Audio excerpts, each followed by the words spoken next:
Who was Jack the Ripper, the real face behind London's darkest killer?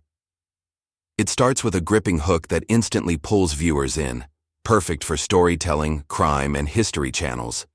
Who was Jack the Ripper, the real face behind London's darkest killer? London, 1888. Fog covers the narrow streets of Whitechapel. A scream echoes through the night. And then silence. By morning, another woman is dead. No witnesses. No motive. No mercy. The killer? They called him Jack the Ripper. And to this day, no one knows who he really was. Between August and November of 1888, London was gripped by terror. 5 women, all poor, all living on the edge of society, were brutally murdered and mutilated in the same chilling way. The police had never seen anything like it.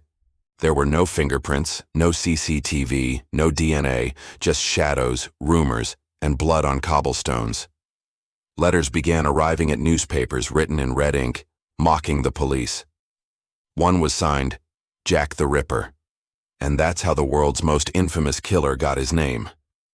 The Ripper seemed to know what he was doing, a butcher's precision, cutting quickly and cleanly, suggesting medical skill or anatomical knowledge.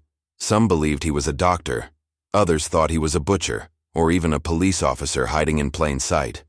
Despite thousands of suspects and hundreds of interviews, the killer vanished into history, leaving behind only questions and fear. Over the decades, investigators have pointed fingers at many. Montague John Druitt, a troubled schoolteacher who drowned shortly after the killings. Aaron Kosminski, a Polish barber with severe mental illness. Even Prince Albert Victor, the grandson of Queen Victoria, was whispered to be part of a royal cover-up. But none of the theories ever proved the truth. No confession, no solid evidence, no final answer. Hence, heartbeat sound. Some say Jack the Ripper wasn't one man, but many, using the fear to hide their crimes. Others believe the killer's identity is still buried in the forgotten police files of Victorian London. Yet one thing is certain, Jack the Ripper changed history. His murders gave birth to modern forensic science, the idea of criminal profiling, and the dark fascination the world still has with true crime today. More than a century later, his shadow still walks the foggy streets of Whitechapel, and every time someone asks, who was Jack the Ripper? The answer echoes back through time. No one knows. Some monsters die, but legends, they never do.